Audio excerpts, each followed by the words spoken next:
Hello and welcome to this special day news on ASO television at this hour. I am Joy Annie. Let's begin with the headlines. President Tinubu embarks on one-day official visit to Kebbi State. African leaders meet in Addis Ababa for 39th African Union Summit, focus on water security and global representation. FCT Minister Barrister Wike inspects key road projects, says most are to be ready before President Tinubu's third-year anniversary. And now the news in detail. President Bola Tinubu has today embarked on one-day official visit to Kebbi State to inaugurate some project executed by the state governor, Dr. Nasir Idris. This was according to Bayo Nanuga, special advisor to the president on information and strategy, in a statement released to newsmen. It reads, while in the state, the president will also headline the 61st edition of the 2026 Arugungu International Fishing and Cultural Festival as a special guest of honor. The festival is one of Africa's most celebrated cultural events. It is staged by the riverside of the historic Matan Fada, recognized by UNESCO as an intangible cultural heritage of humanity. And an African head of state and government gathering Addis Ababa today for the 39th ordinary session of the Assembly of the African Union. The two-day summit centers on water security, climate pressure, and strengthening Africa's representation in global institutions. Leaders are launching the AU's 2026 theme of the year, assuring sustainable water availability and safe sanitation systems to achieve the goals of Agenda 2063.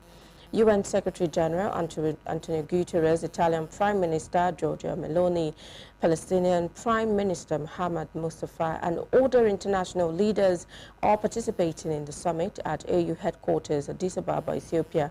In addition to discussions on water governance and climate resilience, leaders will review peace and security situations across the continent.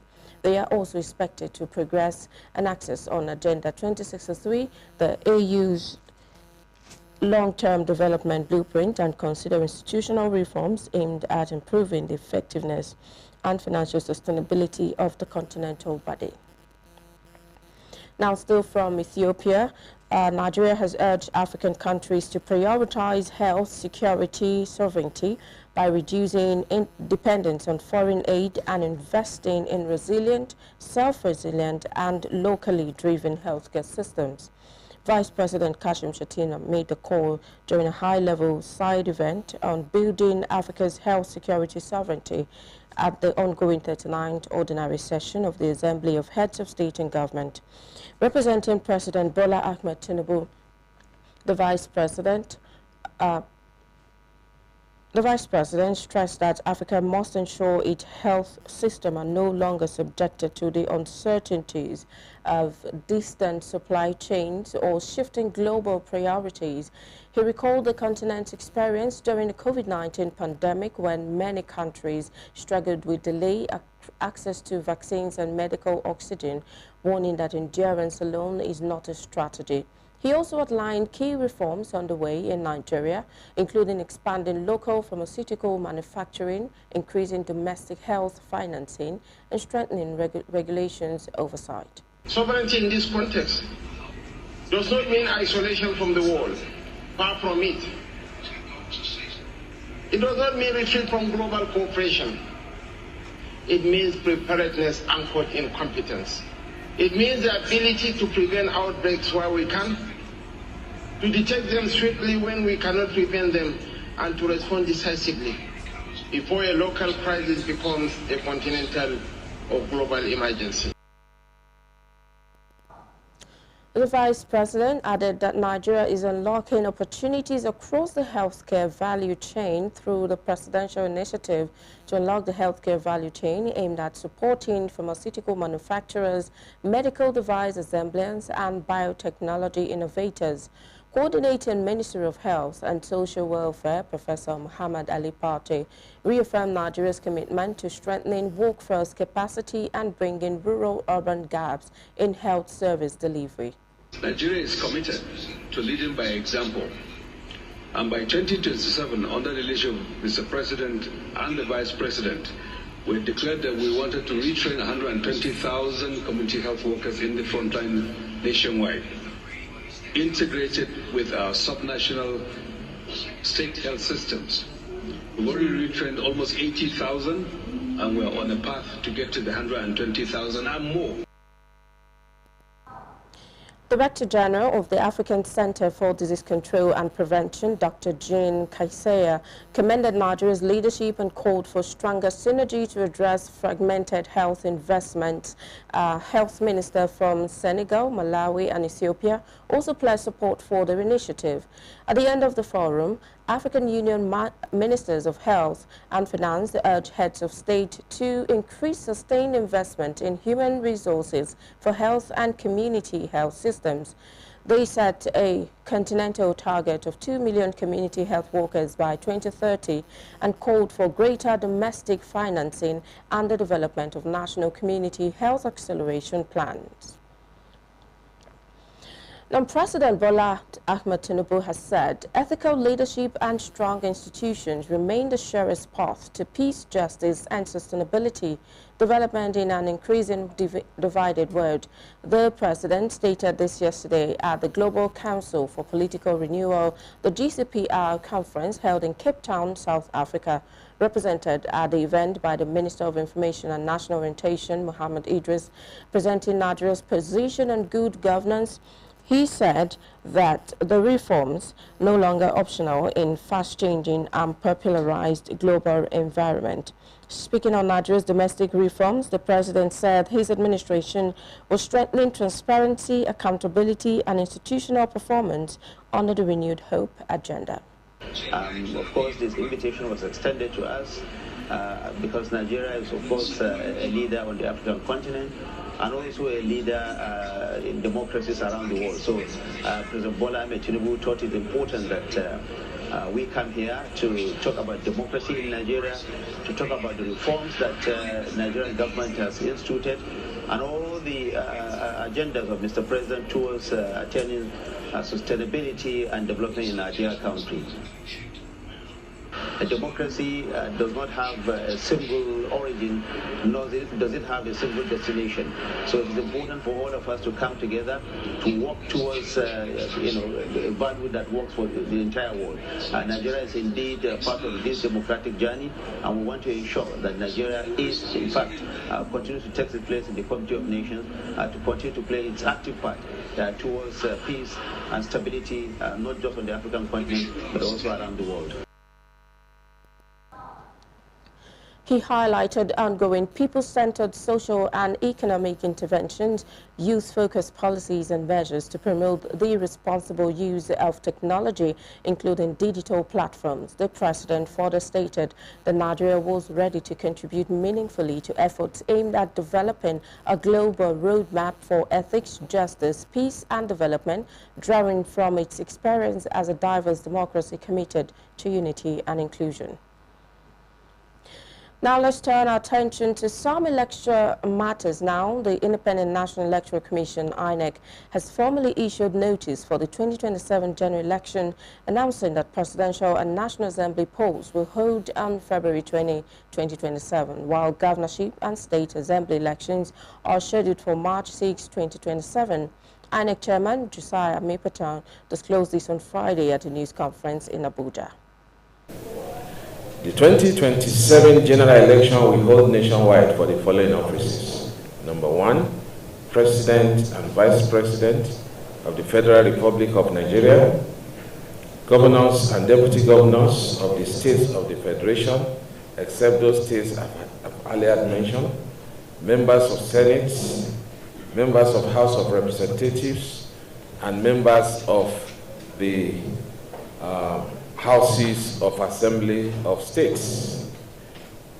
Therefore, in exercise of the powers conferred on the Commission by the Constitution of the Federal Republic of Nigeria 1999 as amended, and the Electoral Act of 2022, and all other powers enabling it in that behalf, the Commission hereby sets in motion the electoral process for the 2027 general election and fixes the date of the 2027 general election as follows.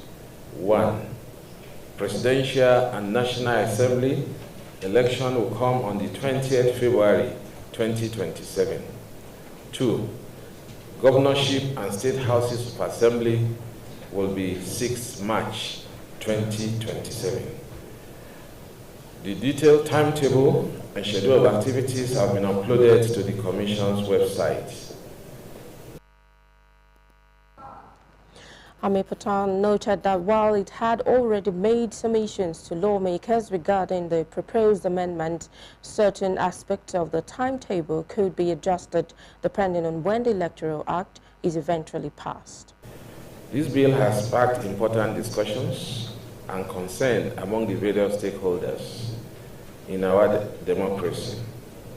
We recognize the necessity of enhancing our electoral framework to ensure that it meets the ever-evolving needs of our society and reflects our aspiration for free, fair, and credible election.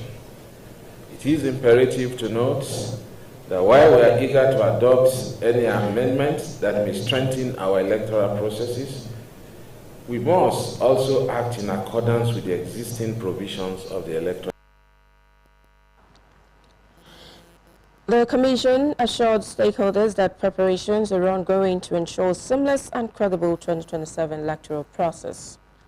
Now, the House of Representatives says it will reconvene on Tuesday, February 17th, for an emergency sitting to deliberate on electoral matters following the recently announced timetable for the 2027 general elections. The decision to reconvene was conveyed to lawmakers through an internal memorandum from the constitutional significance to the development and the need for urgent legislative attention. Spokesman of the House, Representative Akin Rotimi Jr., confirmed that development in a statement, noting that the emergency session reflects the resolve of the House to respond promptly to issues with far-reaching implications for Nigeria's democratic process. In a related statement, Chief of Staff to the Speaker, Professor Jake Danazume, explained that the sitting will enable lawmakers to rescind their earlier decision on the electoral amendment bill, particularly concerning the timeline for publication of election notices by INEC. The House reaffirmed its commitment to strengthening democratic institutions through responsive lawmaking, urging members to prioritize attendance and deliberations on the matter are expected to be treated expeditiously. Meanwhile, former Vice President Atiku Abubakar has called on the Independent National Electoral Commission to immediately reconsider the date fixed for the 2027 general election, warning that time clashes with the Islamic holy month of Ramadan. The timetable has triggered criticism largely because Ramadan is projected to begin around February 8 and end about March 10, 2027, meaning both election dates fall within the fasting period. In a statement on Friday, Atiku said the February 20 date sits squarely within the Ramadan period during the session situated before President Bola Ahmed Tinubu's third year in office. Usman Katun Umar has more details.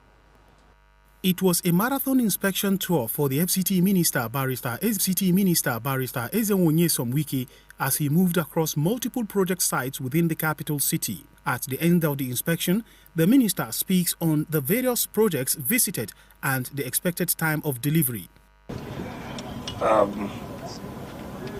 We went to Uselikin to Central Business Area, which has been done by Levant Construction Company. I believe, by the grace of God, like they have said, they will hand over the project by June.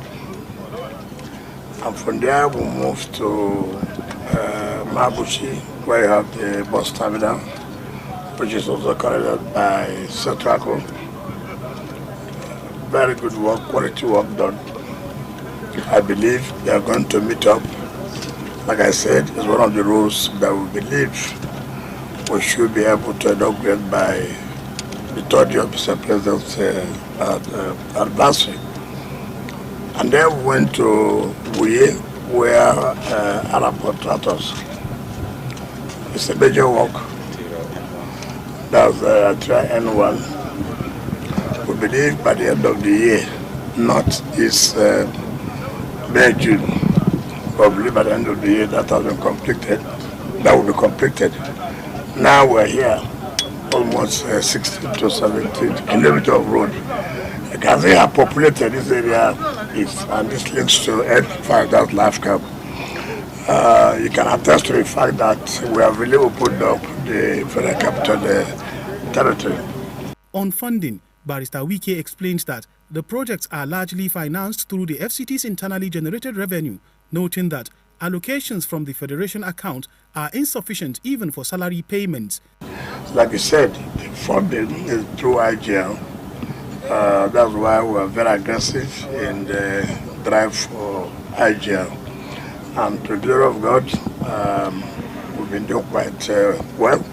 And so the funding is through the IGL mainly.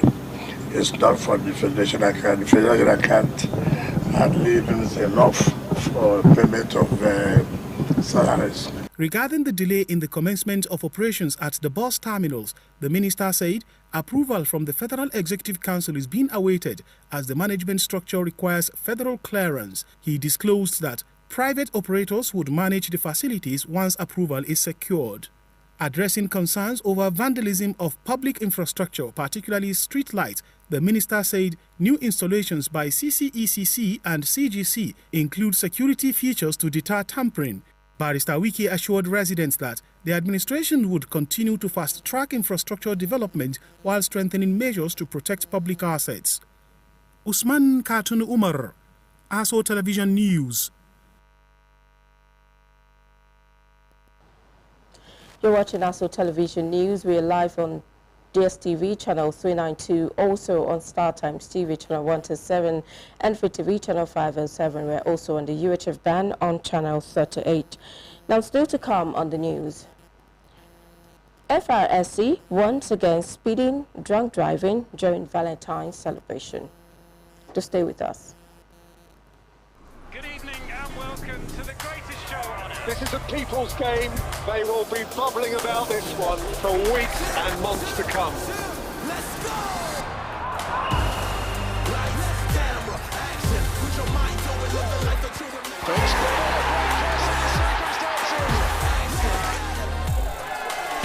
Stay connected. Stay with us. Starting from Yanga and Jolly.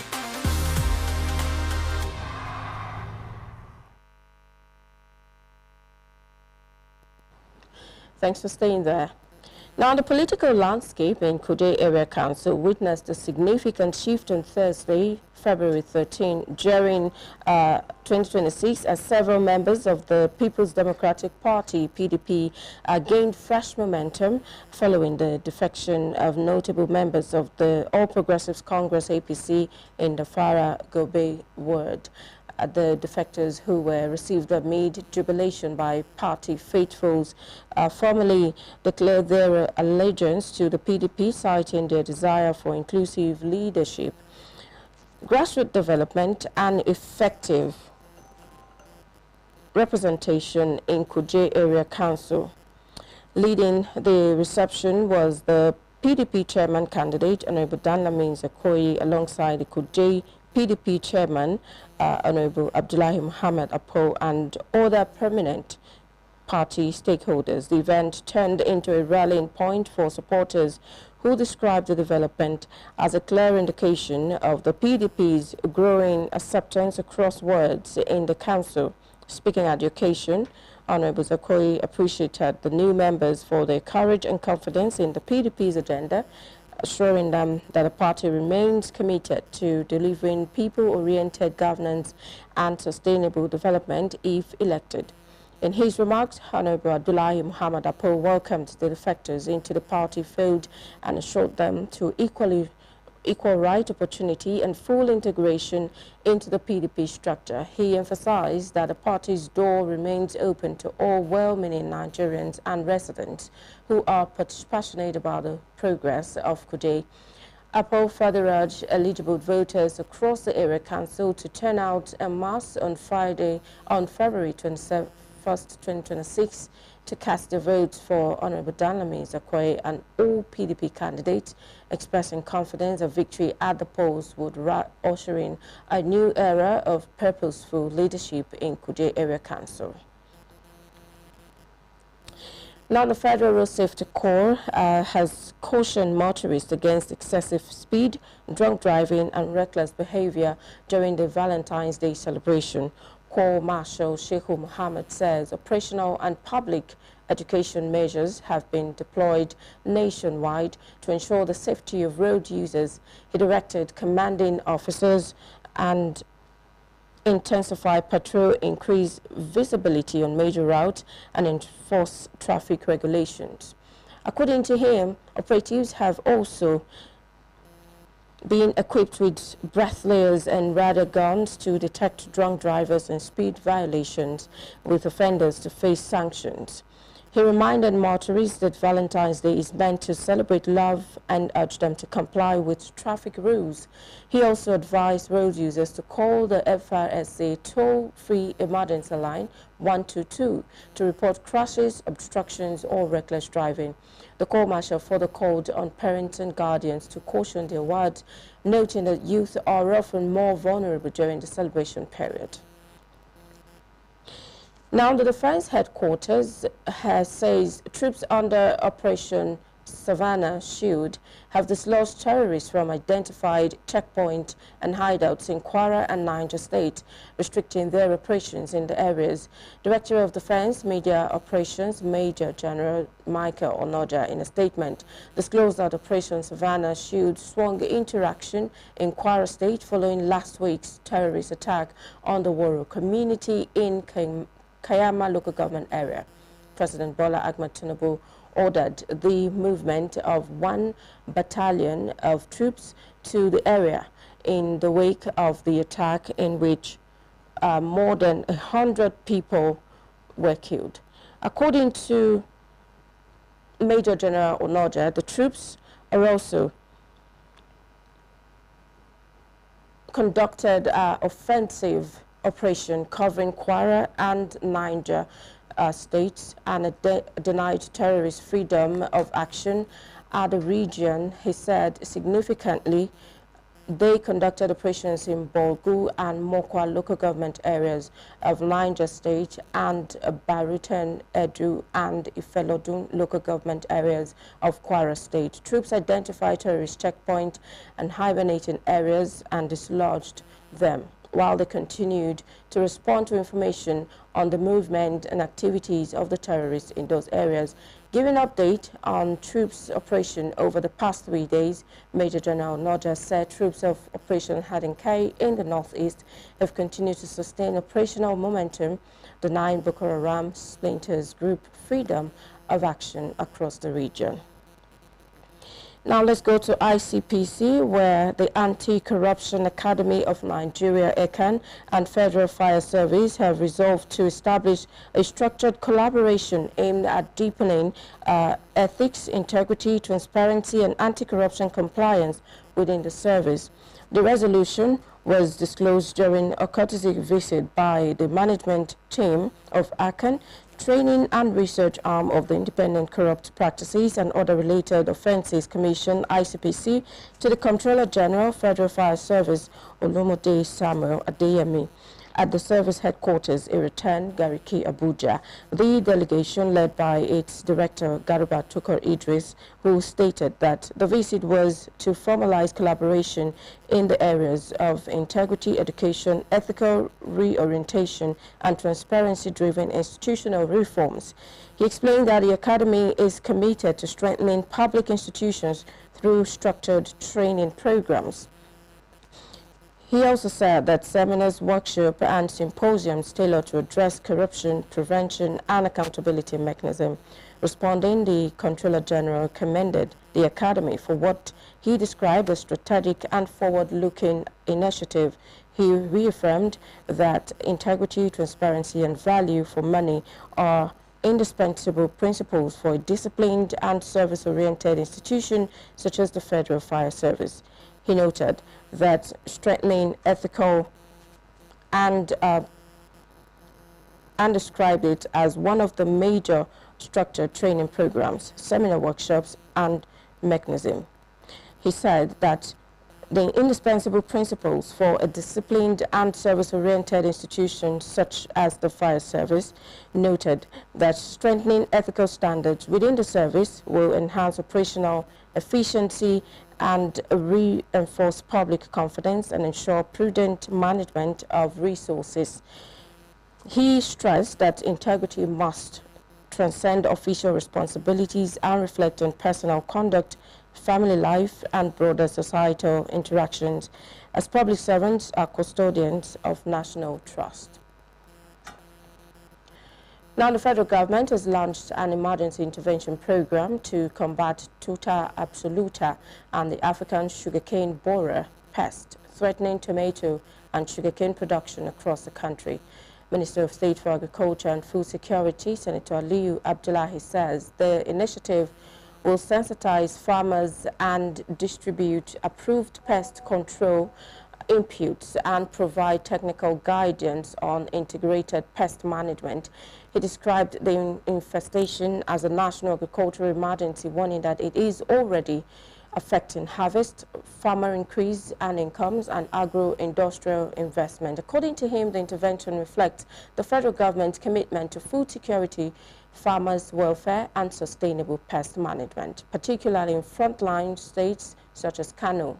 The minister also commended the National Horticultural Research Institute for releasing 2 improved tomato varieties, the Hortitoma 4 and Hortitoma 5, noted for their adaptability across Nigeria. He further announced the upgrade of the Pest Control Division to full-fledged Federal Department of Plant Health and Pest Control Services to strengthen crop protection nationwide.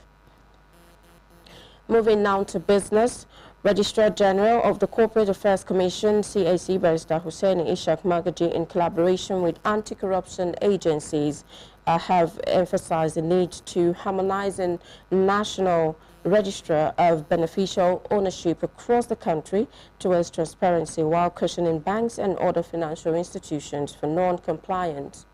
The CAC Registrar General at the Anti-Corruption Day in Abuja, to marking its 35th anniversary, affirmed that the Commission remains the custodian of corporate identity records, highlighting cooperation with relevant anti-corruption agencies to deepen the fight against corruption. Business correspondent Ilemeje has that detail. Registrar General of the Corporate Affairs Commission, Barrister Hussein Ishaq Magaji, at the Anti-Corruption Day to commemorate the CAC's 35th anniversary, cautions financial institutions against non-compliance with its reforms on beneficial ownership, while highlighting the need for information sharing towards better results.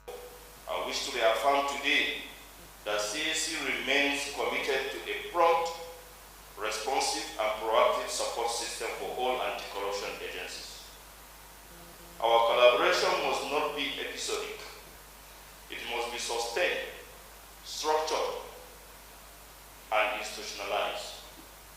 We must deepen information sharing, joint investigations, and real-time verification process so that our collective efforts can translate into measurable outcome for Nigeria. While urging stronger collaboration to fight the war against corruption, the CAC boss disclosed that over 200 companies are currently under investigation with the Economic and Financial Crimes Commission, EFCC, for non-compliance of its rules.